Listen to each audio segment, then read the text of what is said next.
All right, so we're just going to dive right in. What do you make of the president's tweets about you on Sunday?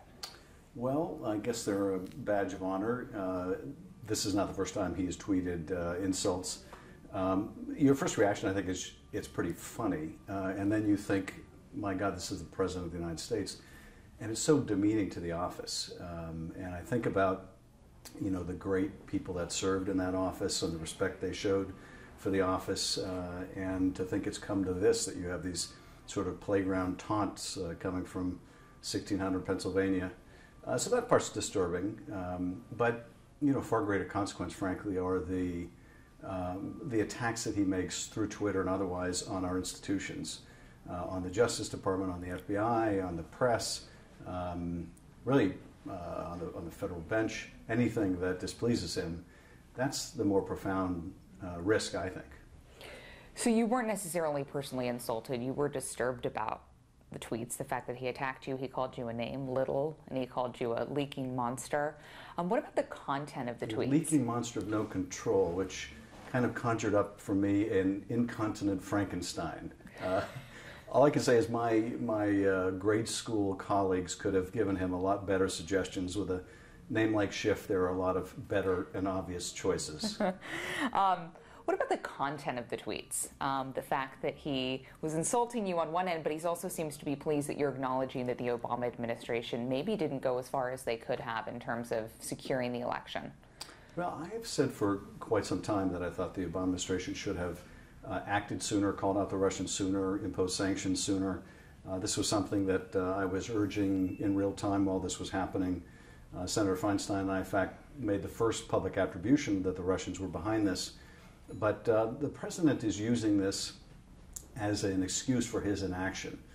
We sent him a strongly bipartisan bill to impose sanctions on Russia, and he continues to sit on it and do nothing. He would blame Barack Obama, but he is doing nothing. Now, Barack Obama called out the Russians. He did impose sanctions.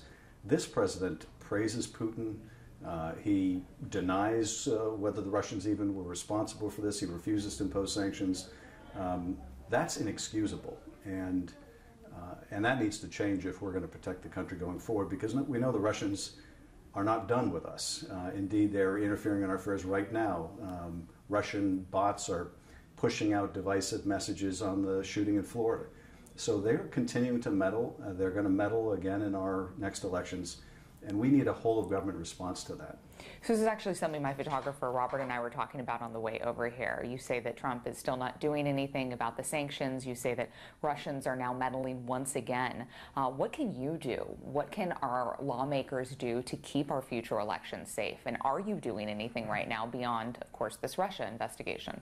Well, we are trying, and we want to make sure that the state elections infrastructure is protected, that we provide whatever assistance the Department of Homeland Security can, that we urge states to make sure they're using paper as a backup so that there's a paper trail for any electronic voting system. But what we really need, frankly, is to develop a national consensus that if the Russians intervene again, or really any foreign party, that we will reject it, no matter who it helps or who it may hurt. We don't have that consensus right now, and the one that really prevents us from getting there is a president who doesn't acknowledge that it happened. And that's a real impediment to a whole-of-government approach to this. Why do you think Russian or any sort of foreign meddling has become a partisan issue? It's a good question. I think back often to December of last year when Barack Obama spoke about the Russian intervention for the first time. It was after the election. And he was marveling at the fact that the party of Ronald Reagan, the party of the Soviet Union as the evil empire, could not only tolerate but at times encourage Russian intervention. After all, Donald Trump was egging the Russians on, saying, hack Hillary Clinton's emails and you'll be richly rewarded. How was that possible? And I think he put his finger on the answer, and that is we've gotten to such a partisan place, such a polarized electorate, that it was okay for a foreign party, even Russia, to interfere as long as they were interfering to help us and hurt the other side. That's a terrible place to be. Last question. Oh, I got to ask about guns then. Rats.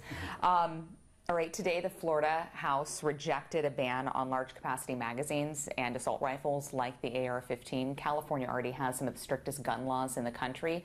What are you going to do, or are other lawmakers, you and others in California, going to do more to create a safer state, make sure that no Californians or no more Californians become the victims of gun violence?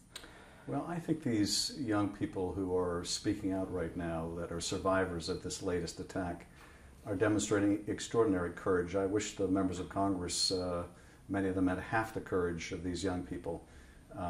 We ought to do some very common sense things that enjoy the support of the vast majority of Americans, indeed the majority of NRA members. We ought to have universal background checks. I think we should have a ban on assault weapons. You certainly shouldn't be able to buy that kind of a weapon if you're still too young to buy a drink.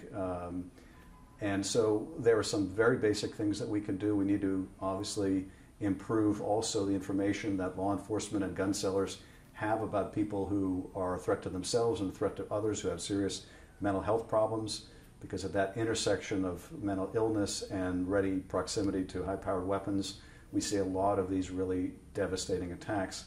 So there's a lot that we can do. I'm going to continue fighting for this in Congress. And we have a powerful ally in these young people, and they're sparking, I think, a national movement. Kids are talking about boycotting school. I think it would be very hard for Congress to ignore if you have students rising up around the country and saying, we deserve better than this. Can I ask one more thing about the Mueller indictment? It was a big indictment. Clearly Russia's involved, but no one on Trump's, then candidate Trump's team was indicted. Is that coming? Well, you know, it's interesting. When you look at this indictment, it dealt with only one facet of the Russian active measures campaign, that is their use of social media to advertise, to organize protests and rallies. It didn't deal at all with the other facet that the public is most familiar with, and that is the hacking of democratic institutions, the dumping of emails. And it's in connection with the dirt on Hillary Clinton that we see much of the Trump campaign involvement, in the sense that George Papadopoulos was informed that the Russians had these stolen emails. The Trump Tower meeting was set up under the understanding that it was part of the Russian government's effort to help Donald Trump by providing dirt on Hillary Clinton. So that wasn't mentioned at all in the indictment. And I look at that and I say, the reason why the special counsel didn't include all of that in the indictment is he's still working on that vector of the Russian active measures campaign. And so there very well may be more to come. And the question is, what level of proof, what level of evidence does the special counsel find?